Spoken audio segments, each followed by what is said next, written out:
This is my first video on Hollow Knight. I have played this game before, but I haven't recorded it.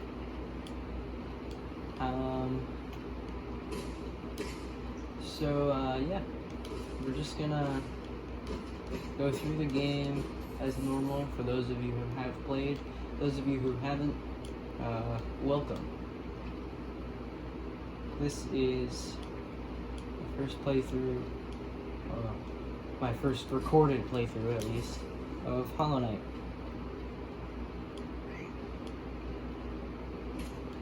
I can't do that Vengeful Pogo consistently.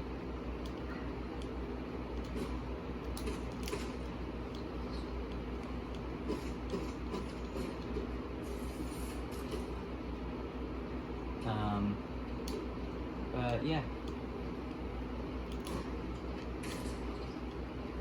Just go through the game like normal.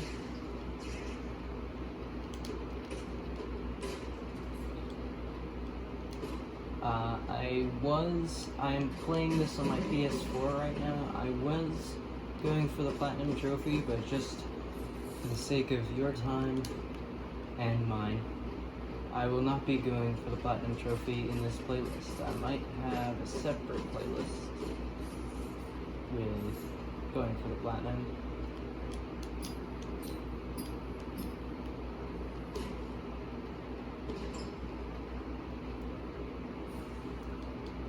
First charm. I already have most of the achievements. The reason why I say that is on Steam, if you have Hollow Knight on Steam, I do, but it's at my dad's house on my computer.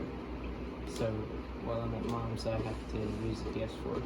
But on Steam, there's 63 achievements. On the PS4, there's only 35, so we're not gonna have to worry about that much. But we are gonna do a little backtracking. We're gonna have to come back here at some point in this video, maybe, unless it's like an hour long and I have to stop. But also, if this video ends abruptly, then it's probably because of iPhone storage. But if not, then enjoy me rambling and playing games, basically. That's it. Can't do that consistently. They're like pogoing off of that stalactite for some extra height to get to that ledge.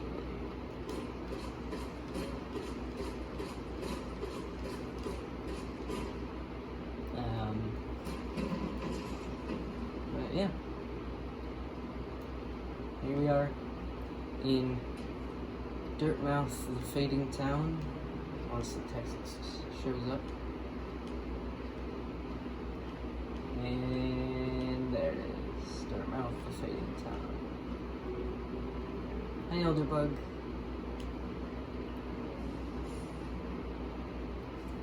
Always talk to LD. Always talk to LD.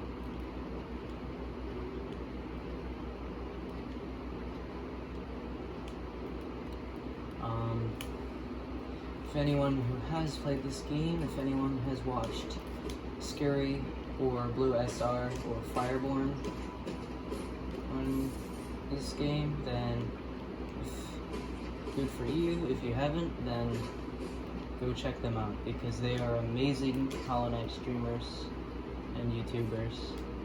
I love their content. But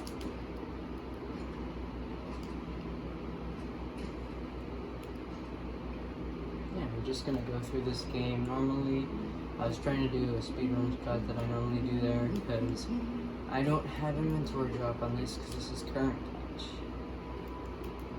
Inventory drop for me. Inventory drop for me would be opening the inventory in midair, but as you can see, I cannot open my inventory in midair, so.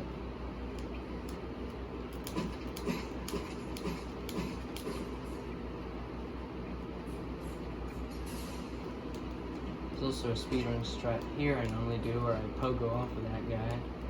When I go in, there's another speedrun strat here, which you're supposed to kill both of them. One of them was off-centered. But let's go into the hot spring.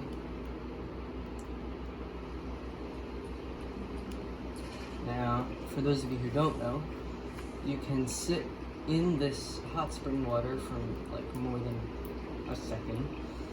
I think it's exactly 2 seconds. Maybe 2.5, but 2 seconds, maybe 2.5, and it will refill your soul, which that's what that yellow gauge is at the top if you can see it, as well as replenish your missing health. Benches do everything except restore your soul, and they also save the game. You can change your charms. Now the only reason I'm saying these things is for those people who haven't played Hollow Knight. Those people who have, cool. Enjoy my rambling about things you already know. And I'm talking about those people who have played Hollow Knight. I'm talking about the people who've beaten it, or are really close to beating it at the very least. If you are playing it, or have played it but you haven't finished it, then you may already know these things, you may not. And I'm talking about the hot spring specifically. But we're not going to get a hunter's journal in this fight. The hunter's journal, for those of you who don't know, is a journal of every enemy in the game. Every time you kill a new enemy or inspect a new corpse of an enemy or something like that, you get a journal entry. If it shows the picture of 6 eyes, then it's a new journal entry. If it shows a picture of 6 eyes with a symbol surrounding it, then it means the journal entry is complete. Which, to complete journal entries, if you don't know, you just need to kill a certain amount of that enemy to get the journal entry complete. It'll say, kill however many of this enemy, however many more of this enemy to decipher the hunter's notes, I think, or decipher the hunter's words, something. But we're going for Grozmother first.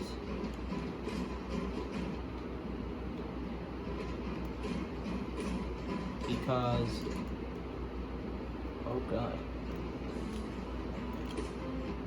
Oh god. I was very close to death.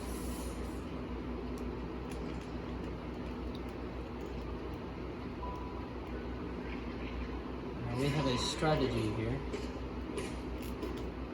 where I don't normally do this in other runs, and we're not even doing a speed run, so I don't really know why I'm doing this. I just do this for fun sometimes. But when you die in this game, if you don't know, you drop a shade, which is a ghost of yourself that acts like any normal enemy. You can pogo off of it if you want. Hold on. Get over here real quick. You can pogo off of it if you want, like that. Which we're going to use our shade to get up to that ledge over on the right. We're going to use it to get up there early. Now all I have to do is walk back around. And if you don't know, if your soul gauge, that little thing that stores your soul for healing, and also to use spells, which we'll get later, is broken, which means I can only get 66% soul instead of 99, which is the maximum.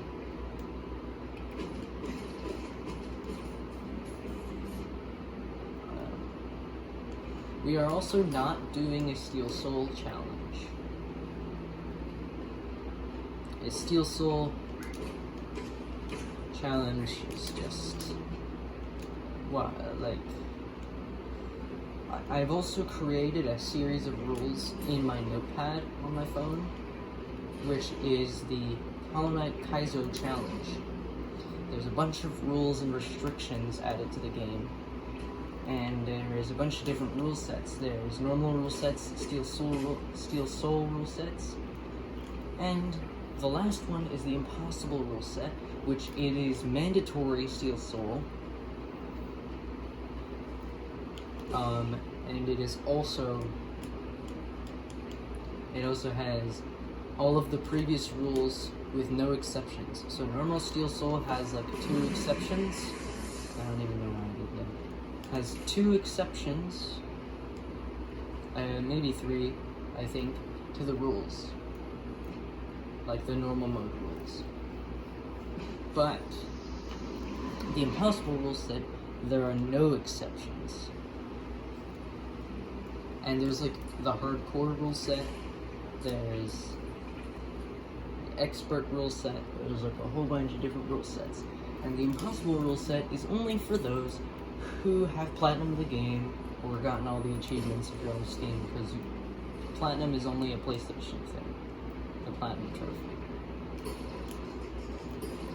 If you get all the achievements on Steam, the Steam version of Hollow Knight, you just get like a ribbon, or I'm pretty sure like I'm pretty sure it gives you like a message. It's like, congratulations, you got all the achievements. And this is what I wish it would say: congratulations, you got all the achievements. Go touch grass. That's what I wish it would say. But us true gamers, do we really ever touch grass? Be honest with yourself. If you're a true gamer, you don't touch grass.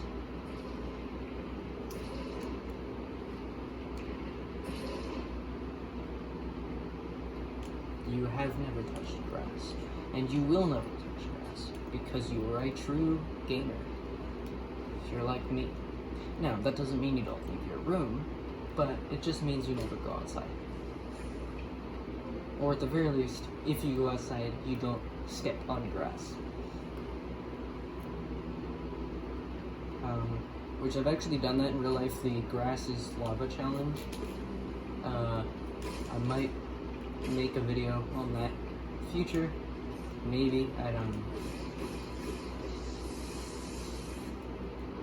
There's also, I created the hardest outdoor challenge. You can't step on cracks, you can't step on grass, you can't step on lines. It's just a bunch of you can't step on stuff. And if you do, like, you start somewhere and you have to get to somewhere. And you can't touch specific things in your way.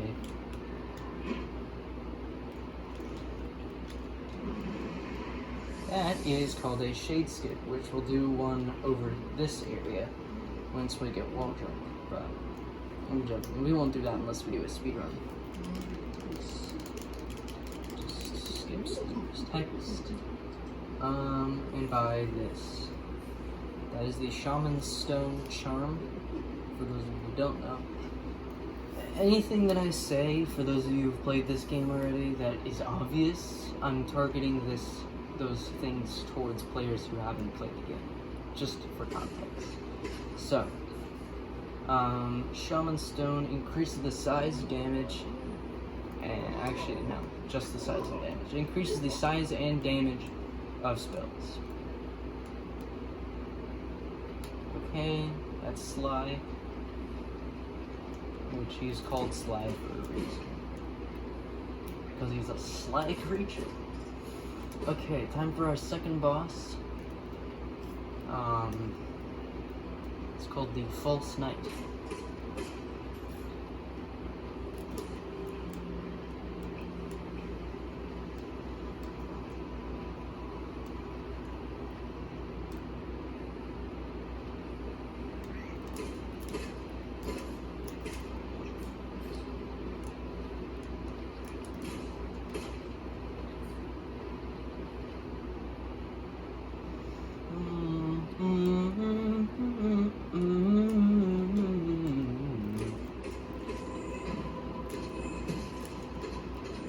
killing this guy for Geo, which Geo is money for the new players. Geo is currency. This guy always, unless you have the charm that is called Fragile Greed, he always drops 45. If you have Fragile Greed equipped, he always drops from 50 to 55 Geo.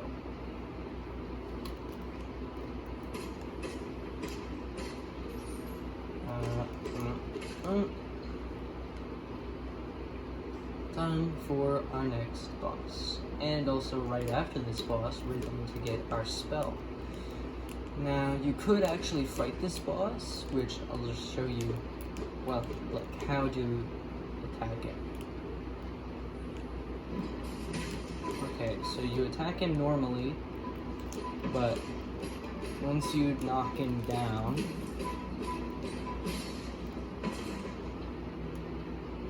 a maggot head, in this game, this is a maggot. A maggot head pops out, and you are supposed to attack it.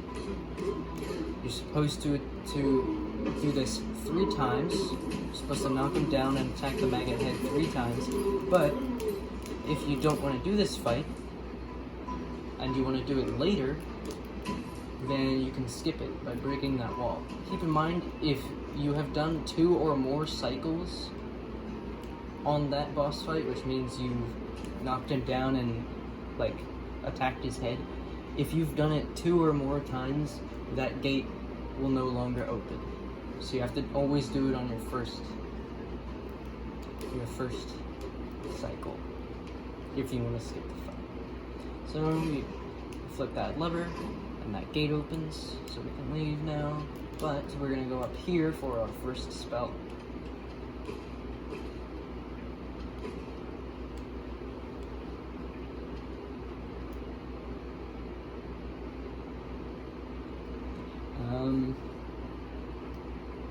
But yeah, you need to talk to the Snail Shaman. I forgot. You need to actually talk to him.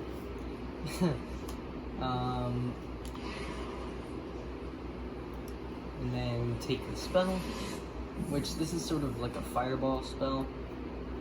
It's called the, wait for it, Vengeful Spirit. Consume the Vengeful Spirit. Tap circle or use quick cast, which for me is the right bumper on my controller.